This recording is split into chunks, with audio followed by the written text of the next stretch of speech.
Hey guys, welcome to Nicole's Productions and welcome to my latest video here. Now, as you can see from the title itself, this video is going to be yet another unboxing, and this time it's none other than the Canon's latest mirrorless camera, or their first and their latest camera in the mirrorless market, the Canon EOS M. Now, I've gone ahead and picked this camera up with the dual lens kit and the speed light, and I picked it up for really cheap, mainly because the prices on this camera were cut greatly by Canon, especially after their initial negative first impressions of this camera that reviewers had. So they had to cut down prices of this hugely. But the main issue with this camera has been fixed within a firmware update, or it has for the most part been fixed in the latest firmware update. So currently these cameras are steel. They retail usually with the single lens kit for only around $300, and these cameras have the relatively huge APS-C sized sensor for such a small body. Now initially they did have slow autofocus, and in my opinion the problem was overemphasized, mainly because Canon shipped them with their comparatively slower 22mm f2.0 STM lenses, and furthermore, what people failed to realize initially, that the STM lenses are meant for smooth focusing, so as a result they tend to focus a bit more slower than your average regular lenses. So all these factors led to this camera receiving some pretty negative first impressions, and as a result the prices have dropped considerably. But for the most part the autofocus has been made fast in the recent 2.0.2 firmware update, and hopefully I shouldn't be having any problems with this. Furthermore, if you're a videographer, this camera has some great potential, because its video autofocus is said to be one of best in class. So yeah, enough talking, and here you can see the box that I have in front of me, and a regular Canon box with the specs on the front and the picture of the item there. And there you can see it is coming in the with the speed light and the two lenses, which is the 22mm prime lens f2.0. Not a really big fan of this lens, but it should be good for low light. Then you also have your regular 18 to 55mm kit lens, which is a bit more versatile lens in my opinion. So looking into the box, the first thing that we're greeted with is the manual, and this is the EOS M manual. As you can see, Canon's regular literature, so nothing too fancy. Moving further in, I think, yes, this is the warranty card. So again, your regular literature, nothing much to say about that. Moving further into the box, you can see how it's packaged, pretty well packaged. And the first thing that we have here seems to be the speed light, in my opinion. And it comes in this rather nice bag. Almost feels like a microfiber bag, but it's slightly different. And this is Canon's official 90X EX speed light, if I'm right. And it feels plasticky in my first opinion, in my first impression, but you're getting it with this at such a low price that you can't really complain. And you're mainly included this because the Canon EOS M doesn't have an inbuilt flash due to its compact size.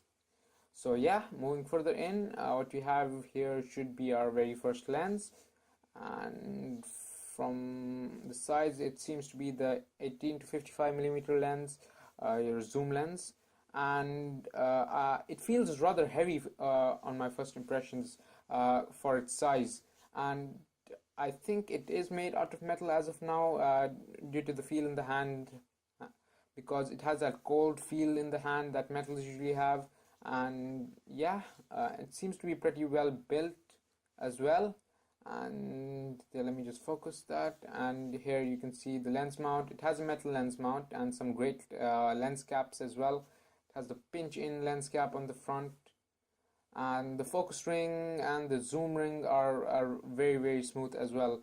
much more smoother than what my T4i has with its kit lens. And there you can see the smooth focusing, pinched lens cap, nice lens caps as well. And I think this lens has a 52 millimeter filter, if I remember correctly. So if you want a lens hood, you'll probably have to purchase a 52 millimeter lens hood. And here is your second lens, the prime lens, and this is a very small lens. It just dwarfs my kit lens for my Canon T4i. There you can see how small it is, easily fits in the palm of my hand. And there you can see the size comparison to the 18 to 55, almost half the size of that lens. And this is a f2.0 lens, and it has a relatively larger aperture, so it should be good for low light as well.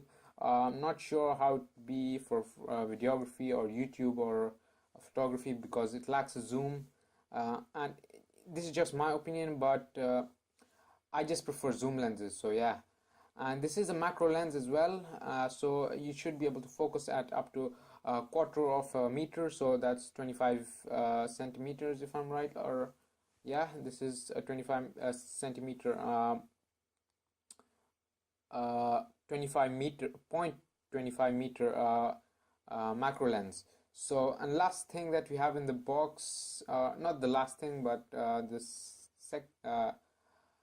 the pre-ultimate thing that we have is the body itself, and then we have the usual accessories. The first thing that you get is your strap, which is thinner than most Canon straps that you get with the Rebel series of cameras, and that goes well in line with the smaller size of the EOS M. We then have your regular 2-pin style power brick, your USB, and you get a white USB, which is rather strange since I've gotten a black camera. And you have your battery charger as well, and lastly your battery. So from what I've read, this camera does have a relatively short battery life, mainly because firstly it has a small battery. There's nothing what we can do about that because of its smaller size. So you can look at that how you want, but it's just a compromise that you have to do in order to have that really small and compact size. And furthermore, the battery tends to feel much lesser than what it's capable of, because we tend to use the LCD almost all the time on this camera, and basically there is no other option than using the LCD since it doesn't have a optical viewfinder. So continuously using the LCD viewfinder also tends to reduce the battery life considerably. And those two main things that are negative about this camera, in my opinion, the relatively slow autofocus as well as a relatively small battery life. Other than that, there isn't much to complain about. And yeah, so there you can see how small this camera is in my hand. Almost feels like a point and shoot. And if you remember, I had gone ahead and unboxed the Lumix LX7. It feels so much identical to that camera that I mean, you get such a large sensor compared to the Lumix LX7, which had a smaller which had almost 1.5 inch sensor, if I remember right, almost a half inch sensor, and this has an APS-C size sensor. So that is just great, considering that it's even smaller than the Lumix LX7. So yeah, let me just go ahead and place the battery in, and the battery does add a bit of weight, but I want to say that without the battery also, this feels like a very well built camera. It is made entirely out of magnesium, if I'm right. So it has that cold metallic feel in the hand. It doesn't feel like a cheap camera whatsoever. And initially it was designed to sell at a price of around $800. So keeping that in mind, it is a very good and well built camera. And that holds true for the lenses as well. So yeah, I'm definitely pleased with the purchase as of now. And this camera uses the EFM lens mounts, but also comes with an adapter if you want to put your regular EFS Canon lenses on it.